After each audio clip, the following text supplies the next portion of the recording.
ஜெபம் செய்வோம். அன்பும் இரக்கமுள்ள பரலோக பிதாவே, மனமகிழ்ச்சியான இந்த வேலைக்காக நன்றியோடு ஸ்தோத்திரிக்கிறோம். நாங்கள் நிற்பதும் நிர்மூலமாக அமர்ப்பதும் கர்த்தருடைய கிருபையே. நம்முடைய இறக்கங்களுக்கு முடிவில்லை, அவை காலைதோறும் புதிதாக இருக்கிறதுக்காக நன்றியோடு ஸ்தோத்திரிக்கிறோம். கடந்த வாரம் முழுவதும் எங்களை கண்ணின் மணியைப் போல காத்திரதுக்காக மக்கள் நன்றி செலுத்தி ஸ்தோத்திரிக்கிறோம். இந்த புதிய வாரத்தில் பிரவேசிக்கும் முன்பு கர்த்தருடைய பாதத்திலிருந்து நம்முடைய அற்புதங்களுக்காக, அதிசயங்களுக்காக நன்றி செலுத்தி எதிர்பார்ப்போடு நாங்கள் உடைய பாதத்தில் தொடங்க கர்த்தர் உதவி செய்து அதுக்காக ஸ்தோத்திரிக்கிறோம். ஆண்டவரே, எத்தனை நன்மைகள் எங்களுக்கு செய்தீர், உமக்கு நாங்கள் நன்றி சொல்லுகிறோம். எத்தனை கோடி நன்றிகளை எடுத்தாலும் அன்புக்கு ஈடாக நாங்கள் உயிரோடு இருப்பது, எங்கள் நாசியில சுவாசம், எங்களுடைய இருதய துடிப்பு, எங்கள் அவயவங்கள் இயங்கி கொண்டிருப்பது, நாங்கள் சாவாமல் பிழைத்திருப்பது, எல்லாவற்றுக்கும் காரணம் எங்கள் பரலோக கர்த்தர் இயேசு பரிசுத்த ஆவியானவர் யெகோவா ராஃபா. மக்கள் ஸ்தோத்திரம் செலுத்துகிறோம். பெற்றோருக்காக நன்றி, உடன்பிறப்புகளுக்காக நன்றி, கணவன் மனைவிக்காக நன்றி செலுத்துகிறோம், பிள்ளைகளுக்காக ஸ்தோத்திரிக்கிறோம், பேர பிள்ளைகளுக்காக நன்றி செலுத்துகிறோம், நீர் கொடுத்த வேலைக்காய் ஸ்தோத்திரிக்கிறோம், நீர் கொடுத்த ஊழியத்திற்காக நன்றி செலுத்துகிறோம், நீர் கொடுத்த எல்லா உடைமைகளுக்காக ஸ்தோத்திரம். வீடு வாசல் ஏற்படுத்தி கொடுத்தீர், உமக்கு நன்றி ஆண்டவரே. தேவைகளை சந்தித்தீர், கடன் இல்லாதபடிக்கு நடத்துகிறீர், இன்னும் நடத்தப் போகிறீர், அதுக்காக உமக்கு நன்றி செலுத்துகிறோம். இயேசுவின் வெளியேறப்பட்ட நாமத்தில் செபிக்கிறோம் நல்ல பிதாவே, ஆமென். என்னேசு ராஜா, சாருணி ராஜா, உம் கிருபை தந்தாலே போதும். என்னேசு ராஜா, சாருணின் ரோஜா, உம் கிருபை தந்தாலே போதும். அலை மோதும் வாழ்வில் அலையாமல் செல்ல உம் கிருபை முன் செல்ல அருளும். அலை மோதும் வாழ்வில் அலையாமல் செல்ல உம் கிருபை முன் செல்ல அருளும். கடல் என்னும் வாழ்வில் கலங்கும் என் படகில் சுக்கான் பிடித்து நடத்தும் என் தேவா. கடல் என்னும் வாழ்வில் கலங்கும் என் படகில் சுக்கான் பிடித்து நடத்தும் என் தேவா. கடலினை கண்டித்த கர்த்தர் நிரல்லவோ, கடவாத எல்லை என் வாழ்வில் தாரும். கடலினை கண்டித்த கர்த்தர் நிரல்லவோ, கடவாத எல்லை என் வாழ்வில் தாரும்.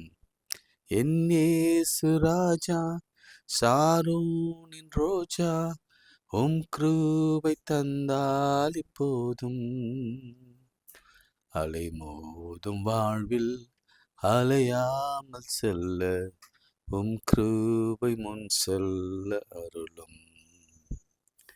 பிழையுண்ட மலையே, புகலிடம் நீரே, புயல் வீசும் வாழ்வில் பாதுகாத்தருளும். பிளவுண்ட மலையே, புகலிடம் நீரே, புயல் வீசும் வாழ்வில் பாதுகாத்தருளும். பாரினில் காரிருள் சேதங்கள் அணுகாமல் பரமனே உன் முன் தீபமாய் வாரும். பாரினில் காரிருள் சேதங்கள் அணுகாமல் பரமனே என் முன் தீபமாய் மாறும். என்னேசு ராஜா, சாரோனின் ரோஜா, உம் கிருபை தந்தால் இப்போதும். அலை மோதும் வாழ்வில் அலையாமல் செல்ல உம் கிருபை முன் செல்ல அருளும். எதிர்காற்று வீச எதிர்போரும் பேச என்னோடிருப்பவர் பெரியவர் நீரே. எதிர்காற்று வீச எதிர்போரும் பேச என்னோடிருப்பவர் பெரியவர் நீரே. இயேசுவை யாத்திரையில் கரை சேர்க்கும் தேவன், என் ஜீவ படகில் நங்கூரம் நீரே. இயேசுவை யாத்திரையில் கரை சேர்க்கும் தேவன், என் ஜீவ படகில் நங்கூரம் நீரே என் இயேசு ராஜா, சாரோனின் ரோஜா, உம் கிருபை தந்தால் எப்போதும். அலைமோதும் வாழ்வில் அலையாமல் செல்ல உம் கிருபை முன் செல்ல அருளும். அலைமோதும் வாழ்வில் அலையாமல் செல்ல உம் கிருபை முன் செல்ல அருளும். கைகளை உயர்த்தி உங்களுக்கு என்ன வேணுமோ, சுகம், ஜெயம், வெற்றி, வியாதியிலிருந்து விடுதலை, பலவீனத்திலிருந்து பலன், தரித்திரத்திலிருந்து ஐஸ்வர்யம், பிள்ளைகளின் வாழ்க்கை, வாழ்க்கை துணை, பிள்ளைகளின் எதிர்காலம், பிள்ளைகளின் கல்வி, பிள்ளைகளின் படிப்பு, பிள்ளைகளுடைய பிஜி ஸ்டடீஸ், எக்ஸாமினேஷன் ரிசல்ட்ஸ், எல்லாவற்றுக்காக உச்சந்தலையிலிருந்து உள்ளங்கால் வரை ஆண்டுடைய கரம் வைக்கப்படட்டும். குடும்பத்திலே பிரிந்திருக்கிறவர்கள் இணைந்து வாழட்டும். கேன்சர், கட்டிகள், சரும வியாதிகள் இயேசுவின் வல்லமுள்ள இரத்தத்தினாலே, என் நாமத்தினாலே எதை கேட்டாலும் அதை தருவேன் என்று சொன்னவர். மோசே கரத்தை உயர்த்தின பொழுதெல்லாம் நாங்கள் அற்புதம் நடந்தது. நாங்கள் கரத்தை உயர்த்தி எனக்கு ஒத்தாசை வரும் பர்வதங்களுக்கு நேராக என் கண்களை ஏறெடுக்கிறோம். மனுஷனுக்கு முன்பாக எங்கள் கண்கள் எடுக்கவில்லை, பிசாசுக்கு முன்பாக என் கண்கள் ஏறெடுக்கவில்லை. யாரிடத்திலுமாவது உதவி வருமோ என்று எங்கள் கண்கள் ஏறெடுக்கவில்லை. எங்களுக்கு உதவி வரும், நன்மை வரும், சுகம் வரும், ஆரோக்கியம் வரும், திருப்பு முனை வரும், அற்புதம் வரும். பர்வதங்களுக்கு நேராக என் கண்களை ஏறெடுக்கிறோம். வானத்தையும் பூமி உண்டாக்கின கத்தெடுத்திருந்து தாசி வரட்டும். எல்லா நெஞ்சு வலிகளும், எல்லா லிவர் இஷ்யூஸும், எல்லா கிட்னி டேமேஜும், எல்லா கணையத்தில் இருக்கிற பிரச்சனைகளும், எல்லா எலும்பு முறிவுகளும் இயேசுவின் நாமத்திலே இப்பொழுதே இப்பொழுதே இப்பொழுதே இயேசுவின் நாமத்திலே சொல்லுங்க. இயேசுவின் நாமத்திலே, அதுதான் வார்த்தை. இயேசுவின் நாமத்தினாலே, என் நாமத்தினாலே நீங்கள் எதை கேட்டாலும் அதை தருவேன் என்று சொன்னவர். நான் லீட் பண்ணுறேன், அவ்வளோதான். நீங்கள் தான் கேட்கணும். இயேசுவின் நாமத்தில் இந்த கடன், இயேசுவின் நாமத்தில் எனக்கு வர வேண்டிய சம்பளம், இயேசுவின் நாமத்தில் எனக்கு வர வேண்டிய ஆரோக்கியம், இயேசுவின் நாமத்திலே என் பிள்ளைக்கு வர வேண்டிய எதிர்காலம், நல்ல எதிர்காலம், வீடு இயேசுவின் நாமத்திலே வரட்டும். அவர் தான் கொடுக்கிறவர். எல்லா துதிகனமாக உமக்கு சொல்கிறோம். கிடைத்தது என்று நம்பிக்கையோடு கூட இந்த ஜெபத்தை எடுக்கிறோம் நல்ல பிதாவே. ஆமென். பிரியமானவர்களே, நேற்றைய ஒரு விசேஷமான ஒரு நாள், ஃபாதர்ஸ் டே. அதனால உங்கள் அனைவருக்கும், அப்பாக்களுக்கு பொதுவாக ஃபாதர்ஸ் அனைவருக்கும் என்னுடைய வாழ்த்துதலை நான் தெரிவித்துக் கொள்கிறேன். எனக்கும் நீங்கள் சொல்வீங்கன்னு நம்புகிறேன். ஃபாதர்ஸ் லவ் உங்களை பற்றி உங்களுக்கு எல்லாருக்கும் தெரியும். ஒரு சின்ன ஸ்ட்ராட்டஜி மாத்திரம் நான் சொல்லிட்டு இன்றைக்கு கர்த்தர் கொடுக்குற இந்த வசனத்தை உங்களோடு கூட பகிர்ந்து கொள்கிறேன். நேரம் போதாது, ஒரு நாளைக்கும் அதை தொடர வேண்டி இருக்கும். அதனால் நல்லா கேளுங்க. எதுவும் வேஸ்ட்டாக போகாது, ஒரு நிமிஷம் கூட வேஸ்ட்டாக போகாது. இன்றைக்கு உலகளாவில ஒரு கணக்கு எடுத்திருக்கிறாங்க, ஒரு ஸ்டாட்டிஸ்டிக்ஸ் எடுத்திருக்காங்க. அந்த ஸ்டாட்டிஸ்டிக்ஸில் திடுக்கிடும் தகவல்கள் என்னன்னா 80% தகப்பன் இல்லாத குடும்பத்தில் இருக்கிற பிள்ளைகள் உடைய வாழ்க்கை ரொம்ப மோசமாக ஒன்று பாவத்தில், அல்லது சரியான திருமண வாழ்க்கை இல்லாமல், அல்லது சில அடிக்ஷனில், ஏன்னா அப்பா இல்லைல்ல, அடிக்ஷனில், சில நேரங்களில் ப்ரிசனில் 80%. அது ஒரு ஸ்ட்ராட்டஜி சொல்கிறது. என்ன ஸ்டாட்டிஸ்டிக்ஸ்னா 80% ஆஃப் யங் பீப்புள் அல்லது சிறைச்சாலையில் இருக்கிறவர்களே நம்ம போய் ஆய்வு செய்தோம்னா அவங்க சொல்கிற வார்த்தை, எனக்கு அப்பா இல்லை, சிங்கிள் மதர், அல்லது அப்பா இறந்து போயிருப்பார், அப்பா விட்டு போயிருப்பாரு. அப்பா இல்லாத குடும்பங்களிலே காணப்படுகிற பிள்ளைகளுக்கு இப்படிப்பட்ட பிரச்சனைகள் வருகிறதாக நமக்கு ஒரு கணக்கெடுப்பு சொல்லுகிறது. அப்போ அப்பா ஒரு குடும்பத்திற்கு எவ்வளவு அவசியம் என்பதை நாம இதிலிருந்து புரிந்து கொள்ளலாம். இதுக்கு மேல உங்களுக்கு ஸ்டாட்டிஸ்டிக் சொல்றதுக்கு எனக்கு நேரம் போதாது. நீங்களே அதை நீங்க அளவிட்டு கொள்ளலாம். ஒரு குடும்பத்துல அப்பா இல்லைன்னா அம்மா மாத்திரம் இருப்பாங்கன்னா எவ்வளவு பெரிய கஷ்டம் என்பதை நீங்க புரிந்து கொள்ள வேண்டும். அதனாலதான் இன்றைக்கு ஒரு நிகழ்ச்சியை உங்கள் மத்தியில நான் சொல்ல வேதாகமத்திலிருந்து சொல்ல விரும்புகிறேன். லூக்கா 15ஆம் அதிகாரம் ஒரு 3 உவமைகளை ஆண்டவர் சொல்லுகிறார்.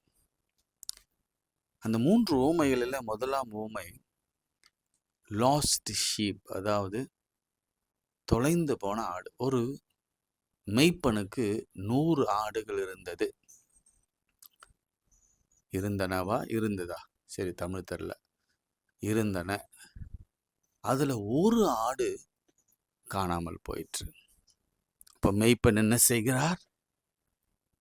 99 ஆடுகளையும் தனியே விட்டு அந்த ஒரு ஆட்டை தேடி போய் கண்டுபிடித்து, அது முட்புதர்களிலே தனியா ஓடிச்சு. அந்த ஆட்டை தோளிலே சுமந்து மிகுந்த சந்தோஷத்தோட அவன் திரும்பி வருகிறான். இது முதல் ஓமை. 2வது ஓமை லாஸ்ட் காயின். ஒரு வீட்டில் ஒரு பெண்மணி ஒரு காயினை தொலைச்சிட்டாங்க. அந்த காயினை சல்லடை போட்டு சின்சியரா தேடுறாங்க.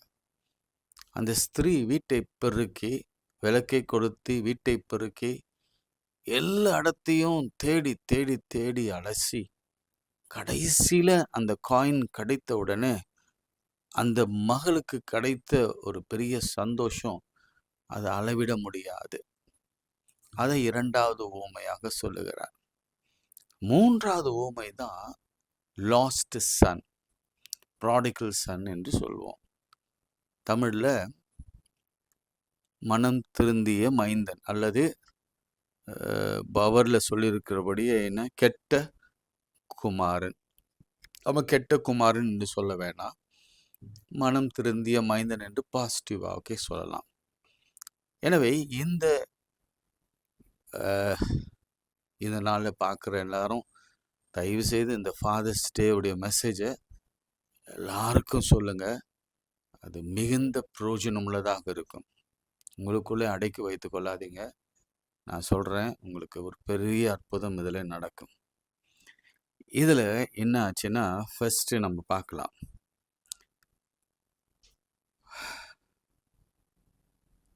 பின்னும் 11ஆம் வசனம், பின்னும் அவர் சொன்னது, ஒரு மனுஷனுக்கு 2 குமாரர்கள் இருந்தார்கள். அவர்களில் இளையவன் தகப்பனை நோக்கி, தகப்பனே, ஆஸ்தியிலே எனக்கு வரும் பங்கை. தமிழ்ல அப்படி இருக்கு, ஆனா இது ஆங்கிலத்தில் பார்க்கும் பொழுது அவனுடைய ரொம்ப ரொம்ப செழிப்பான பங்கு அப்படிதான் கேட்கிறானா. செழிப்பான பங்கை எனக்கு கொடுங்க,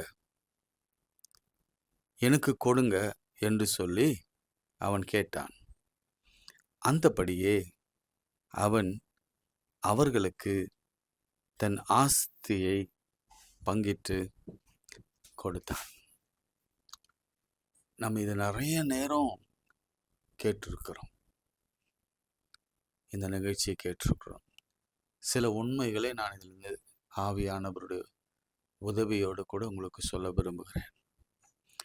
சில நாளைக்கு பின்பு இளைய மகன் எல்லாவற்றையும் சேர்த்து கொண்டு தூர தேசத்துக்கு புறப்பட்டு போய் அங்கே துன்மார்க்கமாய் ஜீவனம் பண்ணி தன் ஆஸ்தியை அழித்து போட்டான். எல்லாவற்றையும் அவன் செலவழித்த பின்பு அந்த தேசத்திலே கொடிய பஞ்சம் உண்டாயிற்று. அப்பொழுது அவன் குறைவுபடத் தொடங்கி அந்த தேசத்தில் குடிகளில் ஒருவனிடத்திலே போய் ஒட்டிக் கொண்டான். அந்த குடியானவன் அவனை தன் வயல்களில் பண்டிகளை மேய்க்கும்படி அனுப்பினான். அப்போது பண்டிகள் தின்கிற தவிற்றினாலே தன் வயிற்றை நிரப்ப ஆசையாயிருந்தான். ஒருவனும் அதை அவனுக்கு கொடுக்கவில்லை. நம்ம இதுவரைக்கும் ஒரு சில காரியத்தை பார்க்கலாம். ப்ராடிகல் சன் அப்படின்னு நம்ம அதுக்கு டைட்டில் கொடுக்குறோம். என்ன சொன்னோம்? மனம் திருந்திய மைந்தன். இன்னும் சில டைட்டில் நம்ம கேள்வி கேட்டிருக்கோம் பிரசங்கத்திலலாம். ஊதாரி மகன். ஊதாரி அங்கே தான் வரும்ல, எல்லாவற்றையும் துன்மார்க்கணமாய் ஜீவனம் பண்ணி ஆஸ்தியை அழித்து போட்டான் என்று சொல்கிறோம். இங்கே நான் ஒரு குறிப்பை சொல்கிறேன். நான் அப்ளிகேஷனுக்குள்ளே போகலை. ஆனால் ஒரு ஃபாதர் தம் பிள்ளைகளுக்கு ஆஸ்தியை பிரிக்க கொடுக்கறத மாத்திரம் நான் பேசுகிறேன். ரொம்ப என்ன செய்கிறேன், யதார்த்தமாக நான் பேசுகிறேன். ஒரு அப்பா தம் பிள்ளைகளுக்கு ஆஸ்தியை பிரித்து கொடுக்கும் பொழுது என்ன செய்திருக்க வேண்டும்? அதை அந்த அப்பா செய்யல.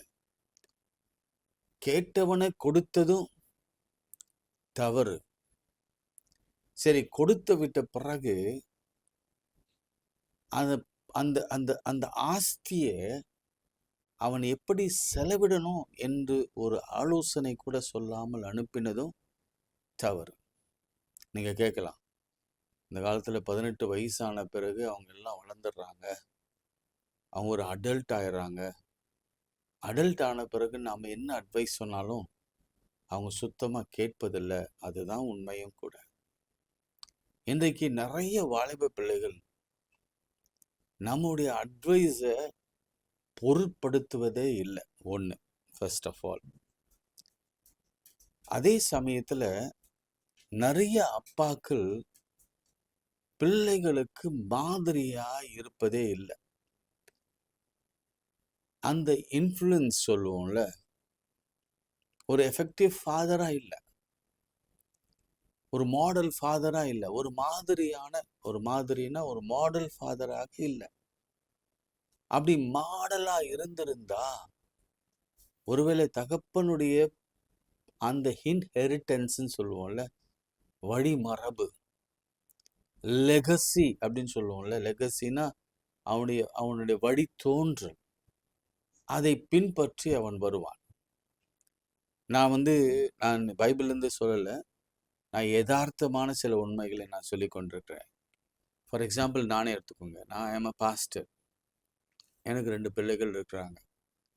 2 பிள்ளைகள் மத்தியில நான் என்னுடைய லெகசி, அதாவது எங்க அப்பா விடத்துல நான் கற்றுக்கொண்ட சில காரியங்களை லெகசின்னு சொல்லுவோம்ல, வழித்தோன்றல், அதை என் பிள்ளைகளுக்கு நான் அதை கடத்தவில்லை என்று அர்த்தம். எங்கேயோ ஒரு செயின் பிரேக் ஆகுதுன்னு அர்த்தம். உன் பிள்ளைகள் கெடுவதற்கான காரணம் என்ன? உங்க பிள்ளைகள் ஆசையிலே பங்கு கேட்பதற்கான காரணம் என்ன? என் பிள்ளை ஏன் என்கிட்ட ஆசையில பங்கு கேட்கிறான்? அதற்கு காரணமே நான் தானே. நான் சரியாக இருந்திருந்தால் ஏன் என் பிள்ளை என்னை விட்டு போக வேண்டும் என்று விரும்புகிறான்? சரி, செகண்டரி ஆப்ஷன் எடுத்துக்கலாம். அவனுக்கு இண்டிபெண்டன்ட் பிடித்திருக்கிறது. ஒரு வெளிநாடுகள் மாதிரி, யூரோப்பியன் கண்ட்ரிஸ் மாதிரி 18 இயர்ஸ் சட்டமே இருக்கிறது. 18 இயர்ஸ் மேல பெற்றோர்களோடு கூட இருக்க வேண்டிய அவசியம் இல்லை. ஆனா இந்திய தேசத்துக்கு அப்படி வரல. இருந்தாலும் இப்பொழுது இந்திய தேசத்துல இருக்கிற பிள்ளைகள் 16 வயசு +2 முடிச்ச உடனே அதன் வாழ்க்கையை அது தேடுது. 18 வயதுல 19 வயதுல கல்லூரி முடித்த பிறகு 21 வயதிலேயே தன்னுடைய துணையை அவர்கள் கண்டுபிடித்துக் கொள்கிறார்கள். அது சரியோ தவறோ என்று அவர்களுக்கு புரியாது. அடலசன்ஸ் ஏஜ்ல அவங்க அந்த லெகசி, ஒரு காலத்துல அரேஞ்ச் மேரேஜ் தான் ரொம்ப ரொம்ப எல்லாரும் எந்த பொண்ணை பார்த்தாலும் பெற்றோர் இடத்துல சொல்லுவாங்க. பெற்றோர் போய் பொண்ணு பார்ப்பாங்க, பிள்ளைய கூட்டு போவாங்க. அதுல நிறைகள் குறைகள் இருந்தாலும் அப்பா அம்மா சொல்ற பேச்சு கேட்டுதான் பெண்களும் பையனும் திருமணம் செய்து கொள்வார்கள். இது அதுக்கு அந்த காலத்தில் நடந்த நடைமுறை வாழ்க்கை. இப்பொழுது பெண்களும் சரி ஆண்களும் சரி தன் தன் தன் தன் மனதிலே தோன்றுகிறதை இல்ல ரொம்ப ரொம்ப ரொம்ப வேதனையாக இருக்கிறது. அப்பா தம் பிள்ளைகளுக்கு ஏதாவது தவறு நினைப்பாரா? இங்க பாருங்க, இந்த ஊதாரி அப்பா ஒண்ணுமே கேட்கல. எஸ், இன்னைக்கு பல நேரங்களில அந்த மாதிரி ஒரு அப்பாவா தான் நம்ம இருக்கிறோம். பெண்ணை பார்த்தேன்ப்பா, நான் கல்யாணம் பண்ணிக்க போறேன். யார் சொன்னது? சிம்சோன். எப்பா வேணாம்ப்பா, அவங்க இஸ்ரேல் இல்லை, எபிரேயரும் இல்லைப்பா, அவங்க வேற்று மதத்தை சார்ந்தவங்க. இல்ல என் கண்களுக்கு ரொம்ப அழகா இருந்தா. என்ன செய்ய முடியும்? அப்பா எவ்வளவு சொல்லி பார்த்தாரு, அம்மா சொல்லி பார்த்தாங்க, ஆனாலும் பிடிவாதம். ஆனா கடைசியில முடிவு என்ன ஆயிற்று? முடிவு மரணம். இதுதான் பெற்றோர்களுடைய நிலைமை. ஏலி எடுத்துக்கொள்ளுங்க, ஏலி எவ்வளவு பெரிய கர்த்தருடைய தாசன் அவர். ஆனா அவருடைய 2 பிள்ளைகள் எடுத்துக்கொள்ளுங்க, எவ்வளவு துன்மார்க்கமாய் வாழ்ந்தாங்க. திருமறையில நீங்க அப்படி பார்த்தீங்கன்னா நிறைய பேர் அந்த மாதிரி உங்களால பார்க்க முடியும். அப்பா நல்லதான் இருப்பாரு, ஆனா பிள்ளைகள் கெட்டு போயிருப்பாங்க. எனக்கு அன்பானவர்களே, இந்த வேளையில நம்முடைய பிள்ளைகள் பெற்றோர்களுக்கா கொடுக்கிற அந்த கணத்தை அவர் நிச்சயமாக கொடுக்க அப்பாக்கள் பாத்திரவான்களாக இருக்கிறார்களா என்ற கேள்விதான் உங்களுக்கு முன்பாக நான் ஃபர்ஸ்ட் வைக்க விரும்புகிறேன். எனக்கு முரண்பட்ட ஒரு விஷயமே, ஆஸ்தியில பங்கை பிரித்து கொடுத்த உடனே அந்த ஆஸ்தியை எப்படி அவன் செலவிட வேண்டும், எப்படி அதை மற்றவர்களுக்கு அதை எப்படி பெருக்க வேண்டும். நம்ம நீதிமொழிகள்ல நிறைய பார்க்கிறோம்ல, ரொம்ப அழகா பார்க்கிறோம். மழை காலத்துல சேர்த்து வைக்கணும், எதையும் அழிக்க கூடாது என்றெல்லாம் நம்ம நீதிமொழிகளை நிறைய பார்க்கிறோம். அதெல்லாம் சொல்லாம சொல்லியிருப்பார்னு நினைக்கிறேன். ஏன்னா ஒரு பிள்ளை அவரோடு இருந்து விட்டான், ஆனா இன்னொரு பிள்ளை ஓடிவிட்டான். இதுல இந்த பிள்ளையின் நிலைமையை நம்ம பார்க்கலாம். இன்னும் 2 நிமிஷத்துல பிள்ளையின் நிலைமை போனா, நான் சொல்வேன், எந்த பிள்ளையும் தன் தகப்பனை விட்டு போனான்னா அவன் நல்லா வாழ்ந்ததா சரித்திரமே இல்லை. தகப்பன் விரும்பாத சில காரியத்தை செய்தான்னா அவன் நல்லா வாழ்ந்ததாக சரித்திரமே இல்லை. தகப்பன் மனநோக ஏதாவது காரியம் செய்தானா அவன் நல்லா வாழ்ந்ததாக சரித்திரமே இல்லை. காரணம் என்னன்னா, அவனுக்கு தெரியல. அப்பா வீட்டில் இருக்கும் பொழுது இருந்த சூழ்நிலையும் வெளியிலே போய் இருக்கிற சூழ்நிலையும் பெரிய வித்தியாசம். ஏன்னா அப்பா உலகம் ஒன்று உண்டு, இங்க வெளியிலே ஒரு உலகம் உண்டு. அந்த வெளியில இருக்கிற உலகம் உங்களை எல்லாவற்றையும் சுரண்டும். பிள்ளைகளுடைய சக்தியை சுரண்டும், பிள்ளைகளுடைய ஆஸ்தியை சுரண்டும், பிள்ளைகளுடைய வாழ்க்கையை சுரண்டும், பிள்ளைகளுடைய ஸ்ட்ரென்த்தை சுரண்டும். பாவம், இச்சை, மாம்சத்தின் பெருமை. ஃபார் எக்ஸாம்பிள் நான் உங்களுக்கு சொல்றேன், நல்ல வேலை செய்யற பையன்தான், நல்ல வேலை செய்யற பையன் அப்பா கிட்ட சொத்து வாங்கிட்டு போயிடுறான். இந்த காலத்துல வேலை இழப்புன்றதுலாம் ரொம்ப சாதாரண விஷயம். சட்டுன்னு ஒரு வேலை இழப்பு வருகிறது, நிலை குலைந்து போவான். கடந்த வாரத்துல எனக்கு ஒரு 2 ஜெப குறிப்பு வந்தது.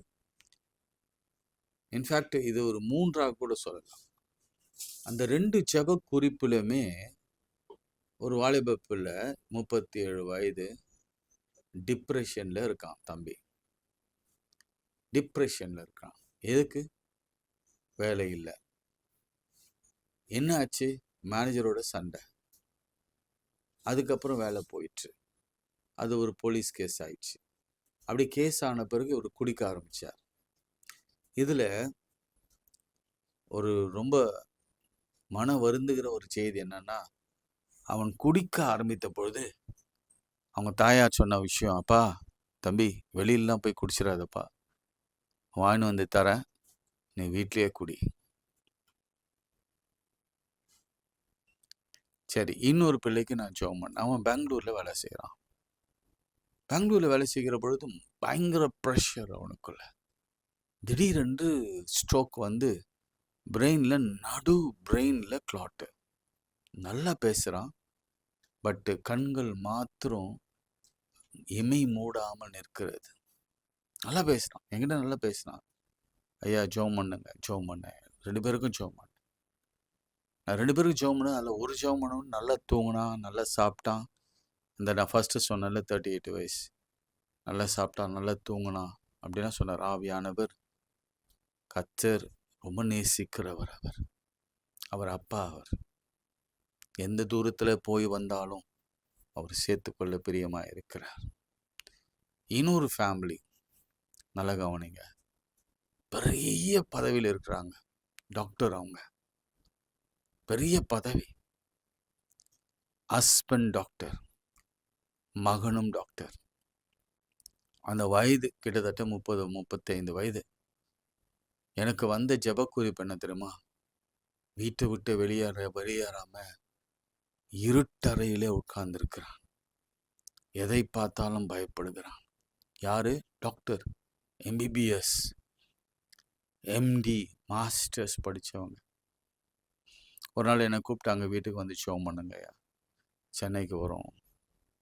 அன்னைக்கு கொஞ்சம் வெளியில் இருந்தபடினால நான் சொன்னேன், அடுத்த முறை வரும்பொழுது என்னை கூப்பிடுங்க, நான் நிச்சயம் வரேன் அப்படின்னு சொன்னேன். அதுக்கப்புறம் அவங்க மதுரை போயிட்டாங்க.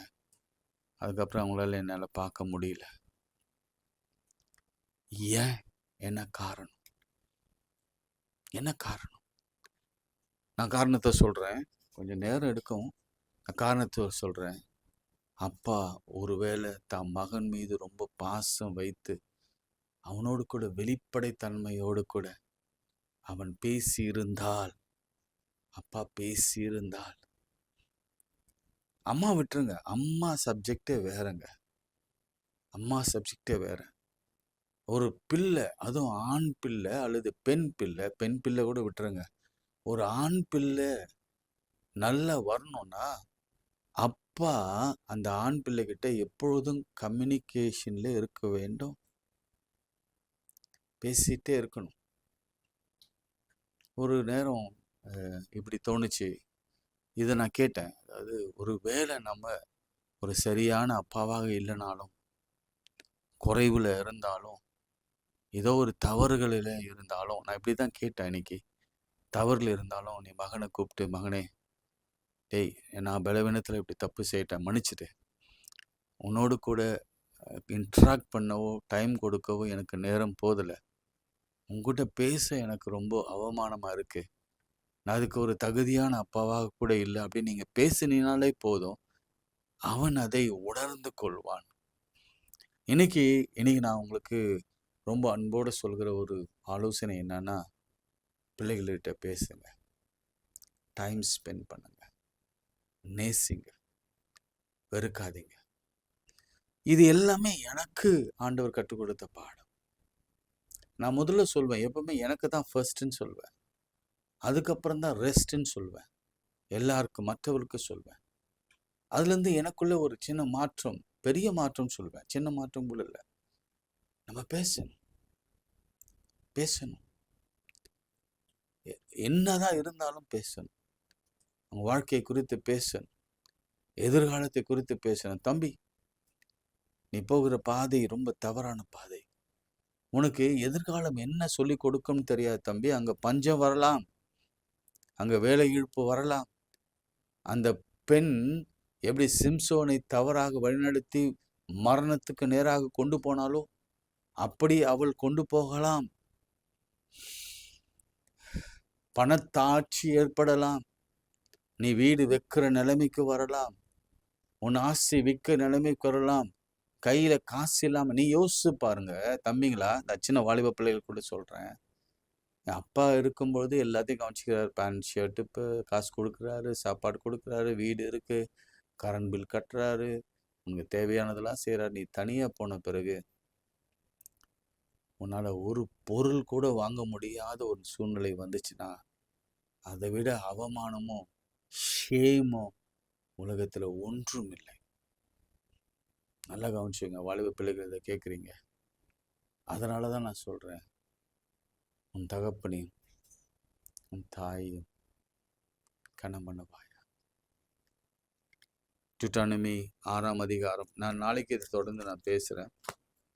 என்ன உபாகம் 6ஆம் அதிகாரத்தில் ரொம்ப ஆண்டவர் 5ஆம் அதிகாரம் 6ஆம் அதிகாரம் தயவு செய்து பாருங்க. அதில் தகப்பன் கர்த்தர், அடுத்த தகப்பன் மோசே. அந்த மோசே அடுத்த தகப்பனாகிய யோசுவாவிடத்தில் சொல்லி கற்றுக் கொடுக்கிற காரியங்கள். விஷயம் தெரியுமா? மோசையோட கூட கர்த்தர் பேசினார். கர்த்தருடைய சத்தத்தை கேட்டவங்க இந்த இஸ்ரேல் மக்கள். இது வரைக்கும் இந்த உலகத்துல யாரும் கர்த்தருடைய சத்தத்தை கேட்கவே இல்லை. அப்போ இஸ்ரேல் மக்கள் சொன்ன விஷயம் என்ன தெரியுமா? அவரை பேசாதுன்னு சொல்லுங்க. யார? கர்த்தரை எங்ககிட்ட பேசாதுன்னு சொல்லுங்க, உங்ககிட்ட பேச சொல்லுங்க, நீங்க என்கிட்ட பேசுங்கன்னு சொன்னாங்க. முதல் முரட்டாட்டம் அப்பாவுக்கு விரோதமாக எழும்பினது அந்த இஸ்ரேல் மக்கள். அந்த ஜீன்லேருந்து தான் நம்ம வரோம். இன்றும் அந்த முரட்டாட்டம் நம்மை சூழ்ந்து கொண்டிருக்கிறது. அதில் உபாகம்ல நாங்கள் பார்க்கலாம், உன் தேவனாகிய கர்த்தருக்கு முன்பாக பயந்து உயிரோடு இருக்கும் நாளெல்லாம் நீயும் உன் குமாரனும் உன்னுடைய குமார்த்தியும் நான் உனக்கு விதிக்கிற அவருடைய கட்டளைகளையும் கை கொள்கிறதுனாலே உன் வாழ்நாளெல்லாம் நீடித்திருக்கும்படி நீ சுதந்திரிக்க போகிற தேசத்திலே கை கொள்வதற்காக உங்களுக்கு போதிக்க வேண்டும் என்று உங்கள் தேவனாகிய கர்த்தர் கற்பித்த கற்பனைகளும் கட்டைகளும் நியமங்களும் இவைகளே. இஸ்ரவேலே, நீ நன்றாய் இருப்பதற்கும் உன் பிதாக்கள் அப்பா தேவனாகிய கர்த்தர் உனக்கு சொன்னபடி பாலும் தேனும் ஓடுகிற தேசத்தில் நீ மிகவும் விருத்தி அடைவதற்கும். நல்ல கவனிங்க. அப்பா பேச்சு கேட்டீங்கன்னா விருத்தி அடைவதற்கும் அவைகளுக்கு செவி கொடுத்து அவைகளும்படி செய்ய சாவதானமாயிரு. இஸ்ரவேலே கேள், நம்முடைய தேவனாகிய கர்த்தர் ஒருவரே கர்த்தர். ஆமென். நம்ம ஃபர்ஸ்ட் பார்ட் தான் பார்த்துருக்கோம். என்ன ஃபர்ஸ்ட் பார்ட்டு? அவன் பண்டுகளின் தவற்றினாலே தன்னை நிரப்பி எல்லாம் கைவிட்டாங்க. அந்த குடியானவன் கூட கைவிட்டான். உலகத்துல அப்பாவை தவிர வேற எவனும் கை கொடுக்க மாட்டான். எல்லாம் கைவிட்டான். அவன் அந்த சுயம்ல செத்து போச்சு.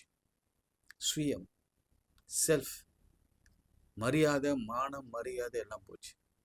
பசி, ட்ரெஸ் இல்லை, அசிங்கம், நாத்தம், கேவலம். தெருவில் 10 இருந்தா எப்படி இருக்கும் யோசிச்சு பாருங்க. நம்ம பிள்ளைகள், மலைவ பிள்ளைகளே, நான் உங்களுக்கு கேட்கிறேன், ரோட்ல நீங்க படுத்து கிடந்தா எப்படி இருக்கும்? நாய்களா படுத்திருந்தா, அல்லது தெருக்களில மாடுகளாக படுத்திருந்தா நிலைமை எப்படி இருக்குன்னு யோசிச்சு பாருங்க. தயவு செய்து எனக்கு ஒரு முடிவெடுங்க. நீங்க போனது தப்பு, போக நினைக்கிறதும் தப்பு, நீங்க என்னுடைய பங்கை பிரித்து கொடுங்க என்று சொல்வதும் தப்பு. அப்படி பிரித்து கொடுங்கன்னு சொன்னா நீங்க என்னென்ன செய்ய போறீங்க என்பதை சொல்லிட்டு கேளுங்க. திரும்ப நிற்கிற மாதிரி திரும்பி பிரிச்சு கேட்காதீங்க. திரும்பி வந்தா நான் நினைக்கிறேன் அந்த அப்பா கடவுள் மாதிரி, ஆனா என்ன மாதிரி அப்பாங்கெல்லாம் கண்டிப்பா சேர்த்துக்க மாட்டாங்க. ஒன்ஸ் தான், போனது தான். அதே நிலையில, ஏன்னா ஐ எம் ஆல்சோ ஹியூமன்ல, போனது தான். அந்த மாதிரி எத்தனை அப்பாக்கள் துரத்தி விட்டு இருக்கிறாங்க தெரியும்ல. அதனால வாலிப பிள்ளைகளை நன்றாக கவனிங்க. தகப்பனின் அன்பை நீங்க என்ன சொல்றது, நல்ல ஆங்கிலத்துல ஒரு வார்த்தை, உதாசீனப்படுத்துறாதீங்க.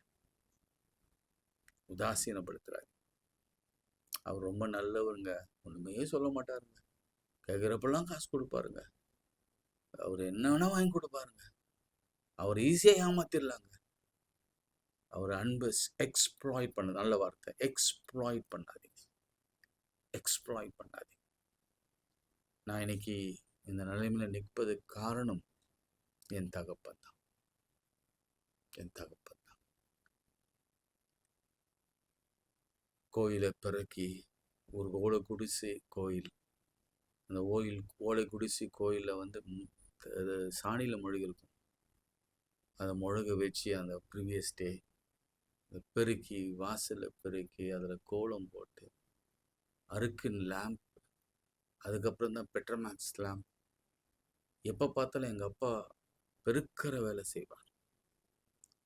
நிறைய பெண் பிள்ளைகளை ஆண் பிள்ளைகள்லாம் கொண்டு வந்து பெருக்கிற வேலையை செய்ய வைப்பார். இந்த கோயிலுக்கு கோயில் குட்டியை விட, எங்கள் அப்பா ஒரு சென்ட்ரல் கவர்மெண்ட் சர்வெண்ட், அவர் ஆர்டினன்ஸ் ஃபேக்ட்ரியில் வேலை செய்தவர், ஓசிஎஃப்ல வேலை செய்தவர். ஆனாலும் ஆலயத்தில் மீது அவர் கொண்ட அந்த வைராக்கியம், அதுதான் இன்றைக்கு என் நிலைமைக்கு, அதாவது நான் ஒரு ஊழியக்காரனாக ஒரு குடும்பம் பிள்ளைகளோட ஒரு ஒரு ஒரு சின்ன அந்தஸ்தோட அல்லது ஒரு வசதிகளோடு கூட நான் இருக்கிறேன்னு சொன்னால் நிச்சயமாகவே என் தகப்பன்.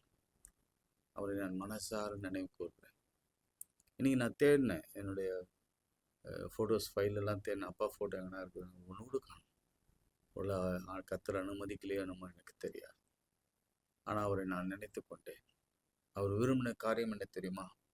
ஒவ்வொரு தகப்பனும் விரும்புகிற காரியத்தை நான் சொல்கிறேன். தம் பிள்ளை ஷைனிங் ஸ்டாராக இந்த உலகத்தில் வரணும். என் அப்பா என்ன நினைச்சார் தெரியுமா? என் பிள்ளை அங்கி போட்டுட்டு அந்த ஆலயத்தில் ஆண்டவருக்கு ஊழியம் செய்ய வேண்டாம். அதை பார்த்தார். அதற்காக அவர் எடுத்துக்கொண்ட பிரயாசங்கள் இருக்குல்ல, அதெல்லாம் இன்னும் சொன்னால் ரொம்ப கஷ்டப்பட்டார். 5 மணிக்கு ட்ரெயினை விட்டுட்டு ஆவடியில் ட்ரெயினை பிடிச்சாருன்னா சென்னைக்கு போயிட்டு ஐயருங்க, அப்போ இருந்த செக்ரட்டரி, அப்பொழுது இருந்த சாப்ளின், நான் சொல்கிறது 1998, 99, 20 ஆண்டுகளில் போயிட்டு அவங்களுக்கு எல்லாருக்கும் கேன்டீனில் அவங்களுக்கு எப்போவுமே அந்த இது கிடைக்கும்ல, அவங்க தான் காசு கொடுப்பாங்க. சில நேரத்தில் காசு கொடுப்பாங்க, சில நேரத்தில் இவரே கிஃப்ட் பண்ணுவார். கேன்டீனில் எல்லாத்தையும் வாங்கி கொடுப்பார்.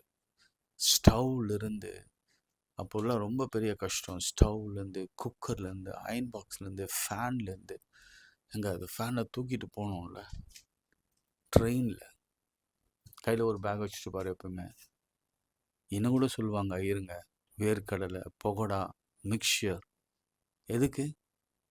பையனுக்கு ஏதாவது ஒரு வேலை கிடைச்சிரும், ஊழியம் கிடைச்சிடணுன்றதுனால அந்த அளவுக்கும் இறங்கி வந்தார். இதை சொல்வதற்கு நான் வெட்கப்படவே இல்லை. ஏன் தெரியுமா? அவர் நினைத்தது நிறைவேறிற்று.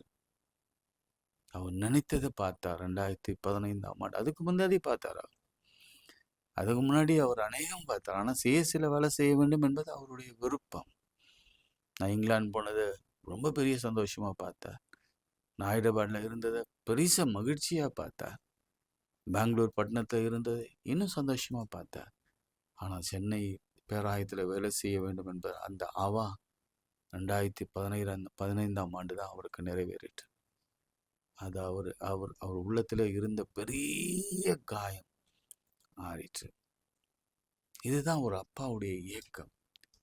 இனி கூட நான் என்ன இயக்கப்படுறேன், என் பிள்ளை ஒரு நல்ல படிச்சுட்டு நல்ல பொறுப்பில் போய் நல்ல திருமணமாகி நல்ல திருமணம் செய்து வைக்கணும், நல்ல வேலையில் இருக்கணும், அவனுக்குன்னு ஒரு வீடு இருக்கணும், அவன் யார் கையும் நம்பி வாழக்கூடாது என்பதுதான் எனக்கு ஆசை, உங்களுக்கும் ஆசை. ஆனால் பிள்ளைகள் அதுக்கு டிசர்வ்டாக இருக்கிறாங்களா?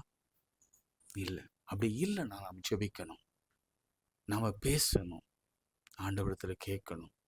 ஏன்னா அவர் ஓதாரி அப்பன், அவர் நம்மை போல இல்லை, அவர் இதை விட தாசியாக கொடுப்பார், ஆனால் சேர்த்துக்கொள்வார். ஜெபம் பண்ணலாமா? அன்பு மிரக்கமுள்ள பரலோக பிதாவே, மனமகிழ்ச்சியான அந்த வேலைக்காக நன்றியோடு ஸ்தோத்திரிக்கிறோம். இந்த ஃபாதர்ஸ் டே மெசேஜை நீர் ஆசீர்வதித்து தந்திருக்கு, நமக்கு நன்றி செலுத்துகிறோம். கர்த்தாவே, இன்னும் அதிகமாய் பிள்ளைகளை தொடுங்க, பெற்றோர்களையும் தொடுங்க, அப்பாக்களை விசேஷமாய் தொடுங்க, பேசுங்க. ஊதாரையாய் இருப்பது நல்லதல்ல அப்பா, தெளிவோடு இருப்பது தான் நல்லது. அதே போல மூதாரி பிள்ளைகளுக்காக நான் ஜெபிக்கிறேன். அவர்களும் தன்னுடைய வாழ்க்கையை புரிந்து கொள்ளவும், நிஜத்தை புரிந்து கொள்ளவும் உதவி செய்யும். அவர்கள் அப்பாவிடத்தில் இருப்பது தான் நல்லது என்பதை கண்டு கொள்ள உதவி செய்யும். இன்றைக்கு வியாதியில, பலவீனத்தில், நோயில, குழந்தை இல்லாமல் வேதனையோட கண்ணீரோட ஆண்டவரே, இந்த சத்துரு எப்போது என்னை விட்டு விலகுவான் என்று காத்திருக்கிற ஒவ்வொரு பிள்ளைகளுக்கும் அற்புதம் செய்யுங்க. கேன்சர், வியாதி, ஜுரம் எல்லாவற்றையும் நீக்கி போடுங்க. இன்னைக்கு நிறைய பேர் டிஸ்சார்ஜ் ஆகும். இயேசுவின் நாமத்தில் ஜெபிக்கிறோம் நல்ல பிதாவே, ஆமென். நமது ஆண்டவராகிய இயேசு கிறிஸ்துவின் கிருபை, பிதாவாகிய தேவனுடைய அன்பு, பரிசுத்தாவின் ஐக்கியம் நம் அனைவரோடும் மீண்டும் சதா காலம் நிலைத்திருப்பதாக. ஆமென். God bless you.